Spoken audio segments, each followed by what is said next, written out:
as its national developmental objectives and goals, South Africa needs high-quality professionals in all disciplines. Universities are the answer to national skills development. Yet, our institutions have been plagued by lengthy protests, unprecedented violence, and extended disruption of teaching, learning, and research.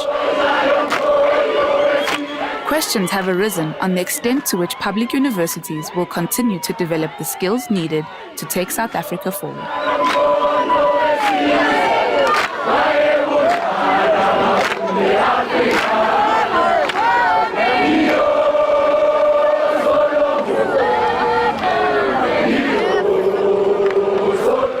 Universities are, at the end of the day, the places where our accountants, our doctors, our lawyers, our scientists, and maybe most importantly, our teachers are trained.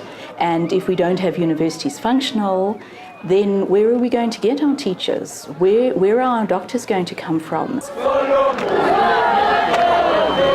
Professor Wingfield also states that universities carry out critical research that generates solutions to national problems such as infectious diseases in humans and plants.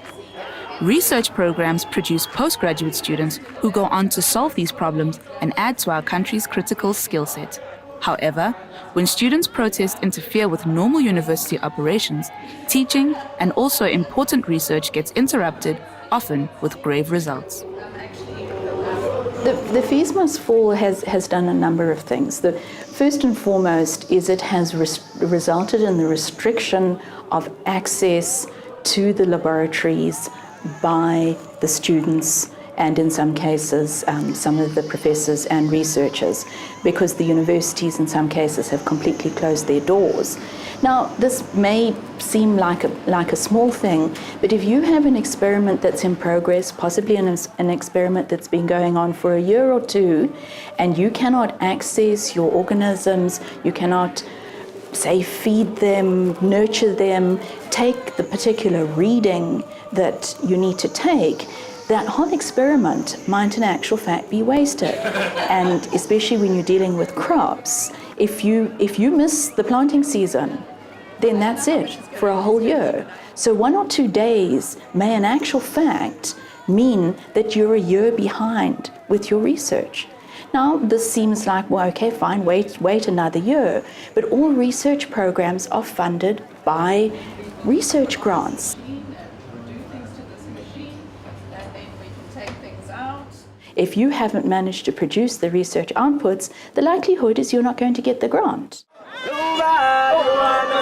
Our university's ability to produce high-quality professionals came under threat in 2016 when 16 universities were forced to shut down completely, while some of the 10 that remained open operated with difficulty. Teaching and learning were frustrated, and it also affected undergraduate students, as expressed by this first-year electrical engineering student. Looking back, I know that I have not performed as well as I could have under normal teaching conditions. Although we still had some access to lecturers, the lessons were rushed. We once had to cover 6 chapters of a chemistry book in a 4-hour class.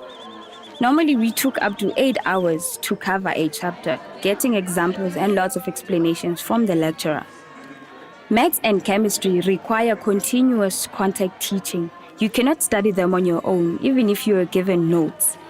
When exams arrived, I was not as ready as I could have been. At another university, a member of the Students' Representative Council notes the following. At the Vaal University of Technology, our biggest disadvantage was that many students rely heavily on contact lectures for study, and also on the printed study material supplied. The announcement to shut down the campus was sudden. It did not allow lecturers to prepare and give students study material while they were away. We have an online learning tool called Blackboard Learn. But less than half of the student body is technologically competent, so they do not use that tool. In the weeks that we could not access campus, studying came close to a complete halt.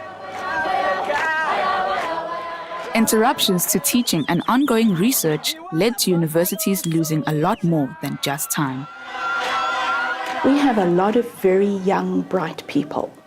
And what they want to do is they want to do their research. So if they see their experiments quite literally going down the toilet, they're going to start thinking about where else in the world they can do these experiments.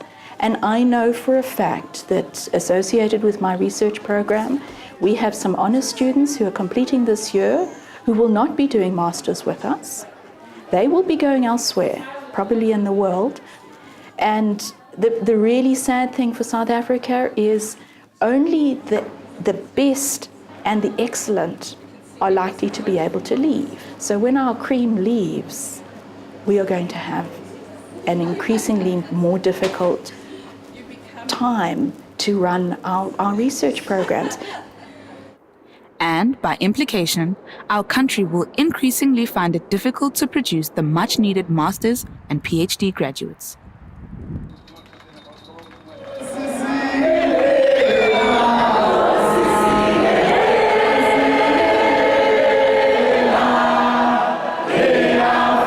Professor Peter Jimbo, Deputy Vice-Chancellor, Academic and Research at the Vaal University of Technology, shares experiences from VUT. The loss of a day, the loss of a week, the loss of 3 weeks for all of us is really something that we did not anticipate and are in a state of shock even up to this day. Because what it does is, because students were supposed to be preparing for exams, students were supposed to be preparing for tests. So when the institution was shut, or when this entire sector was shut, then students could not prepare for exams, they could not prepare for tests. So it means the performance of the majority of the students, especially the weaker ones, is going to be so bad that our success and throughput rates are going to be negatively affected. So in real terms, what that means is that we are going to have students that are going to fail this year who should not have failed. So what that means is we're going to have fewer engineers and fewer scientists that are going to go on the market. But there is another group that most of us are worried about. It's the group of weaker students who, under normal circumstances during that time, they would have had more tutorial lessons, even at night and during the weekends. They would even have gone themselves to the library. Now, because they did not have an opportunity to catch up and to study and to consult their tutors, to consult their lecturers, to consult their professors, these students are going to witness a very poor performance during this period of exams. So the impact of the closure of this institution and indeed other institutions in the country, it's a very serious situation.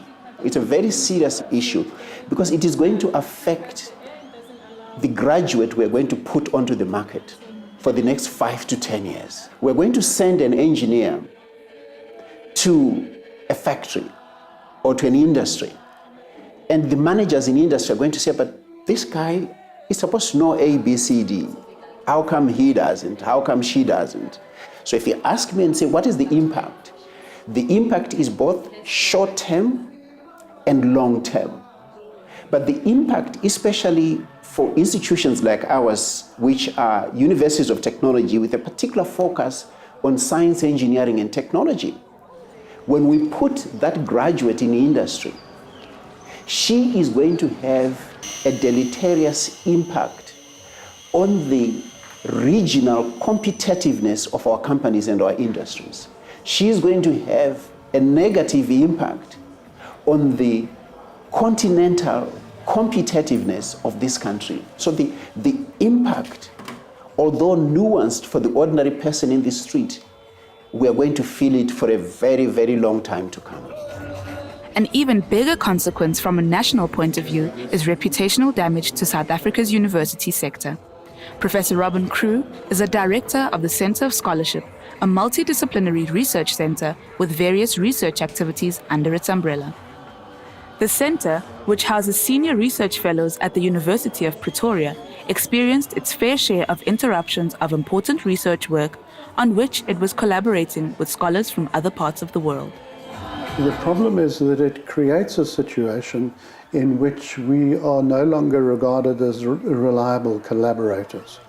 Because when we get to the costs, there are substantial costs of setting up the experiments, and all of those costs are lost.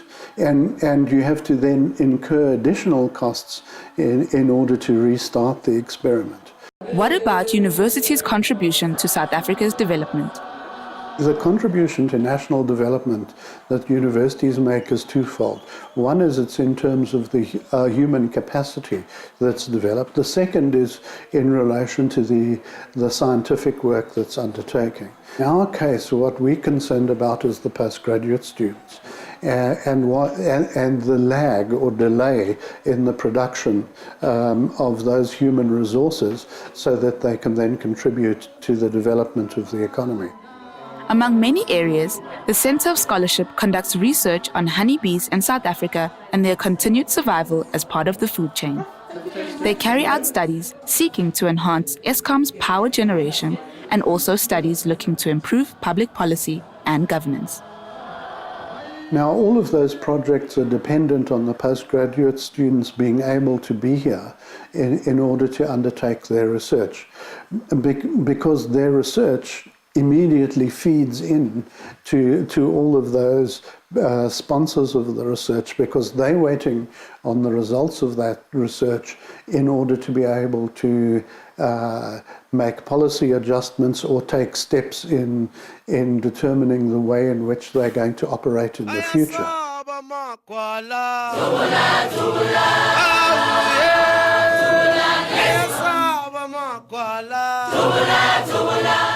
Our universities are a fantastic national resource.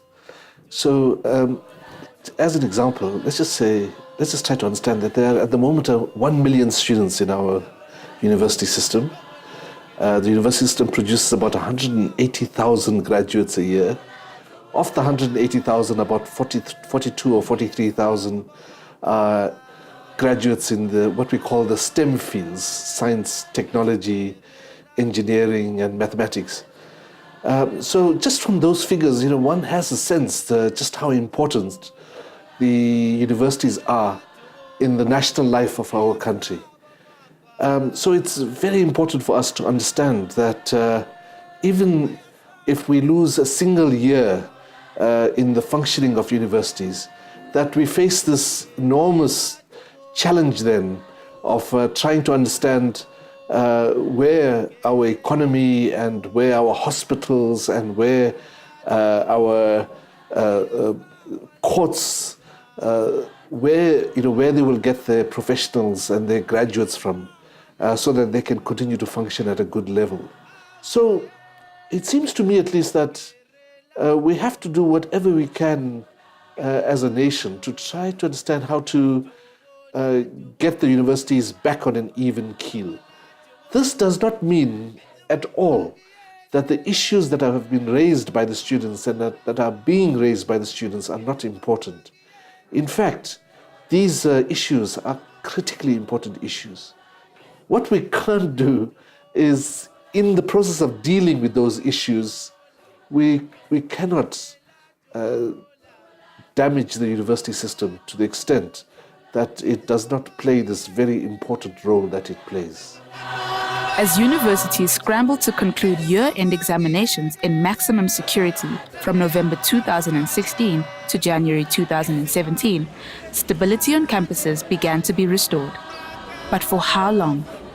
The situation on our campuses calls for deep introspections among all stakeholders. What does Fees Must Fall hold for institutions in 2017?